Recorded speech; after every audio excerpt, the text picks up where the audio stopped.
Creatine, one of the safest and most researched supplements on the market. In fact, everyone should be taking creatine, regardless if you're doing resistance training or not, or going to the gym.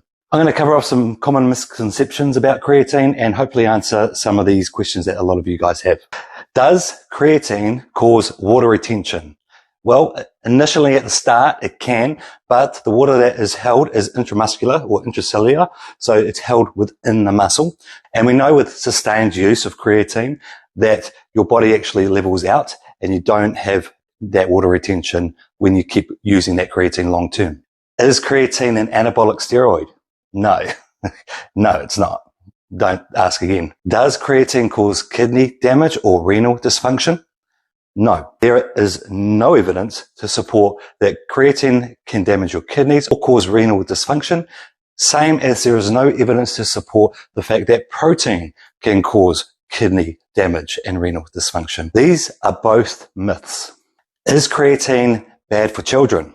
Again, there's no evidence to support the fact that creatine is bad for children. However, what I would say, there's not much research being done at this point in time with children taking creatine. What we do know is athletes as young as 14 who supplement with creatine have only shown positive benefits and no adverse side effects. Do you need to load creatine to begin with? No, you don't need to load creatine at the start. Can it help you get saturation point in your muscles faster? Yes, but once you reach saturation point in your muscles, there is no benefit to the fact of how much creatine you're taking or what type of creatine you're taking. There's other types of creatine like HCl, which is a faster absorbing creatine. Again, no real benefit long term, and this is what we work to aim for with creatine, is long-term sustained supplementation. The most important thing is to be consistent in taking creatine. Take it every day, whether you're training or not. Should older people be taking creatine? Again, yes, there is a growing body of evidence to support that older people should be supplementing with creatine in conjunction with doing some form of resistance training. What we do know with the benefits of creatine is that it's not just strength and endurance that we get from creatine. There's a whole lot of other really good benefits as well. Benefits like increasing bone density, which is super important for the older generation, less muscle fatigue, and improved performance in overall aspects. There's also really good evidence on brain cognitive function. Should only men take creatine? No. That's like saying there's a specific type of protein for women as there is to men. Oh wait, there's marketing people out there saying that. Absolute crap. It's a myth. In fact, creatine, when we get blood work done, is actually one of the things we test for.